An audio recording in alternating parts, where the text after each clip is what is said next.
சற்று முன் கிடைக்கப்பெற்ற மிக மிக முக்கியமான செய்தி ஒன்று வெளியாகி உள்ளது. திராவிட முன்னேற்றக் கழகத்தின் தலைவரும் தமிழக முதல்வருமான ஸ்டாலின் அவர்களது ஒட்டுமொத்தமான பதவிகளும் பறிபோகப் போகிறதா? ஆளுநர் RN ரவி அவர்களுக்கு ஆதரவாக ஜனாதிபதி முர்மு அவர்களே உச்சநீதிமன்றத்தில் 14 கேள்விகளை முன்வைத்திருக்கிறார். இது ஆளுநருக்கு சாதகமாக முடியும்.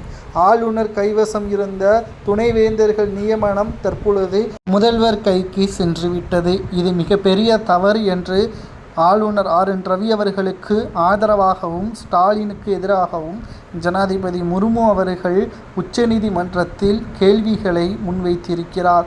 ஆளுநருக்கென்று தனி அதிகாரங்கள் இருக்கிறது, ஜனாதிபதிக்கென்று தனி அதிகாரங்கள் இருக்கிறது.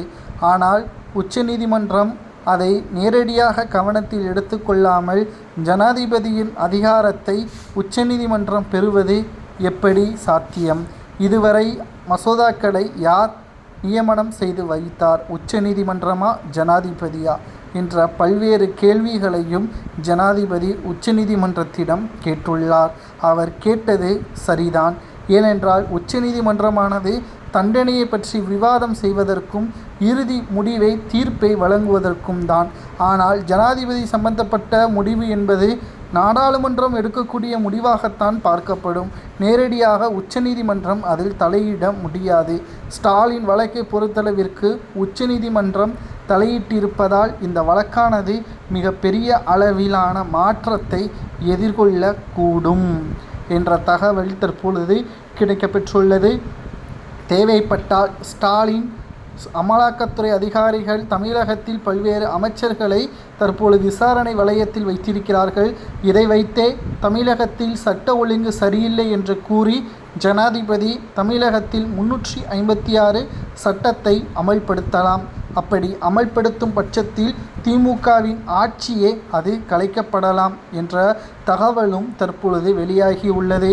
ஜனாதிபதிக்கு ஆதரவாக எதிர்க்கட்சியினர்கள் ஆதரவு தெரிவித்திருக்கிறார்கள்.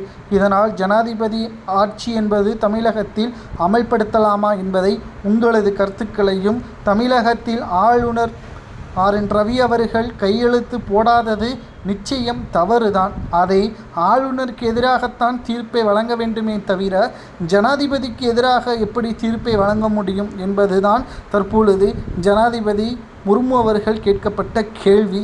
இதை பற்றி உங்களது கருத்துக்களையும், தமிழகத்தில் ஆளுநர் RN ரவி அவர்களையும் ஜனாதிபதியையும் எதிர்த்து ஸ்டாலின் வழக்கு தொடர்ந்திருப்பது சரியா தவறா என்பதை கூறுங்கள்.